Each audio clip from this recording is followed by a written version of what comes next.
حضرت مولا علی شیر خدا نے فرمایا تھا قرآن پاک کبھی پرانا نہیں ہوگا، جب بھی پڑھو گے نیا مزہ ہی آئے گا، نیا سرور ہی آئے گا، نئی کیف۔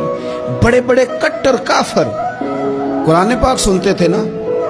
ایک دن عتبہ کہنے لگا ابو جہل سے اور دیگر لوگوں سے کہ بڑی ہو گئی لڑائی، بڑی ہو گئی بحث، اس طرح کرتا ہوں میں جا کے نہ تو محمد ابن عبداللہ صلی اللہ، میں جا کے بات کرتا ہوں حضور سے۔ عتبہ آ گیا، کہنے لگا میں مذاکرات کرتا ہوں۔ سب نے کہا چل تو سیانا آدمی ہے، سمجھدار ہے، چلا جا۔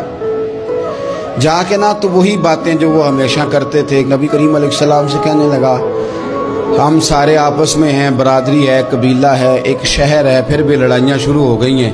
جو آپ کا کلمہ پڑھتے ہیں وہ الگ ہو گئے، جو ہمارے معاذ اللہ طریقے پہ ہیں وہ الگ ہیں، تو کوئی بات چیت نہ کر لیں بیٹھ کے۔ تو حضور نے فرمایا کرو نا۔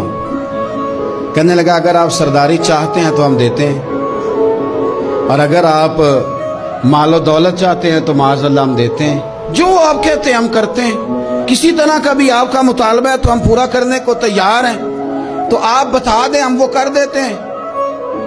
وہ بڑی اس نے لمبی چوڑی تقریر کی، جتنی آفریں گنا سکتا تھا گنوائیں۔ کریم خاموش رہے۔